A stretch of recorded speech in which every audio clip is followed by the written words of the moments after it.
नमस्कार, मैं श्वेता आपका न्यूज 100 लाइव टीवी में स्वागत करती हूं। तो चलिए रुक करते हैं आज की प्रमुख खबर पर।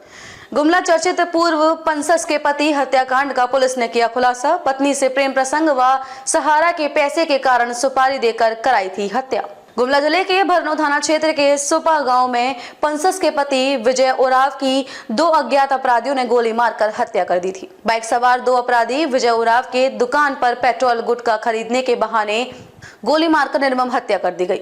मृतक की पत्नी बरदानी उराव के फर्द बयान पर पुलिस ने मामला दर्ज कर लिया है और एसआईटी टीम बनाकर छानबीन कर अनुसंधान के क्रम में पुलिस ने 3 आरोपी दिनेश महतो 35 वर्षीय, मुश्ताक अंसारी 33 वर्षीय, मुजाहिर अंसारी 37 वर्षीय को गिरफ्तार किया है। पुलिस ने आरोपियों की निशानदेही पर हत्या में प्रयुक्त देशी पिस्टल, खोखा बाइक सहित अन्य सामान बरामद किया है। गुमला एसपी हरविंदर सिंह ने बताया कि पूर्व पंचायत समिति सदस्य बरदानी उराव के पति विजय उराव की हत्या का मुख्य कारण मृतक की पत्नी से आरोपी दिनेश महतो का प्रेम प्रसंग चल रहा था, जिसकी जानकारी मृतक विजय उराव को लग गई थी। जिसके बाद मृतक आरोपी दिनेश महतो को जान से मारने के लिए धमकी देता था। आरोपी दिनेश महतो ने मृतक विजय उराव को सहारा में 70,000 रुपए जमा करने के लिए दिए थे, जिसे विजय उराव लौटाने से मना कर रहा था। जिससे आक्रोशित होकर दिनेश महतो ने लोहरदंगा में मुश्ताक अंसारी व मुजाहिर अंसारी को विजय को मारने के लिए 70,000 रुपए की सुपारी देकर घटना को अंजाम दिया। पूछताछ में तीनों आरोपियों ने अपना अपराध स्वीकार किया है, जिसके बाद तीनों को जेल भेज दिया गया है। जैसा कि आप जानते हैं, दिनांक 22 को शाम में लगभग 7:30 बजे भरनो थाना अंतर्गत सुपा गांव में सूचना प्राप्त हुई थी कि 2 अज्ञात अपराध कर्मी द्वारा पूर्व पंचायत समिति सदस्य बरदानी देवी के पति विजय उराव की गोली मारकर हत्या कर दी।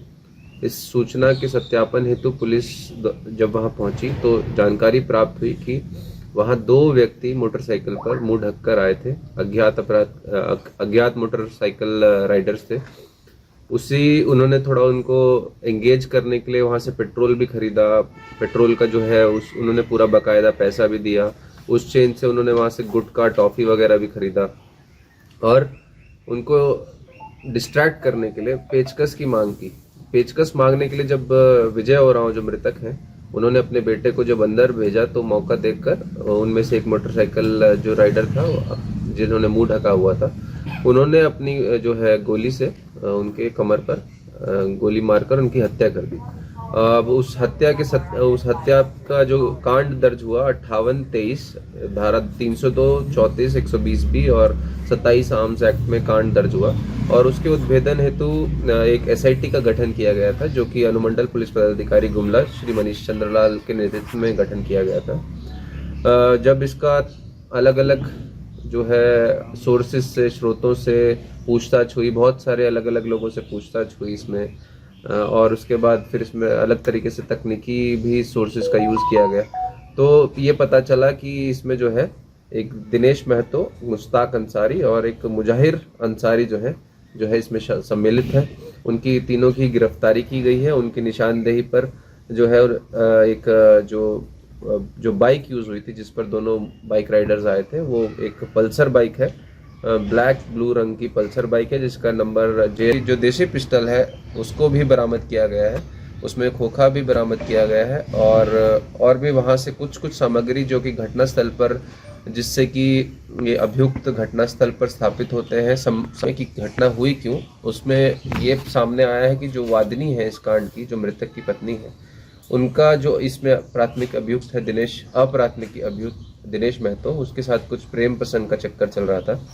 इसकी जानकारी जो है मृतक को हो गई थी और उसी के संबंध में मृतक उनको धमकी दे रहा था, इसी को दिनेश महतो को, कि हम तुम्हें मरवा देंगे या तुम्हें पिटवा देंगे। और दिनेश महतो का कुछ पैसा भी जो है इनके पास था, जो कि ये देने से मना कर रहे थे विजय उराव। लगभग कुछ पैसा था, 70,000 रुपया कुछ पैसा जो है उन्होंने लिया था, जो उन्होंने देने से इनकार कर दिया। इसी क्रम में उन्होंने ये पूरी प्लानिंग बनाई। दोनों लोहरदगा के रहने वाले हैं, जो शूटर्स हैं, मुश्ताक अंसारी, मुजाहिर अंसारी, इनको 70,000 रुपये में जो है ये पूरा प्लान करने की, पूरा एग्जीक्यूट करने के लिए सुपारी दी गई थी। यही दोनों बाइक से आए। इनमें से ही एक मुजाहिर अंसारी ने जो है उस पिस्टल से जो है उनकी कमर में गोली मारकर हत्या कर दी और वो दोनों वहां से भाग गए। खबरों में अब तक के लिए बस इतना ही। फिर होगी आपसे मुलाकात ऐसी किसी बड़ी खबर के साथ। तब तक के लिए नमस्कार और देखते रहिए न्यूज 100 लाइव टीवी।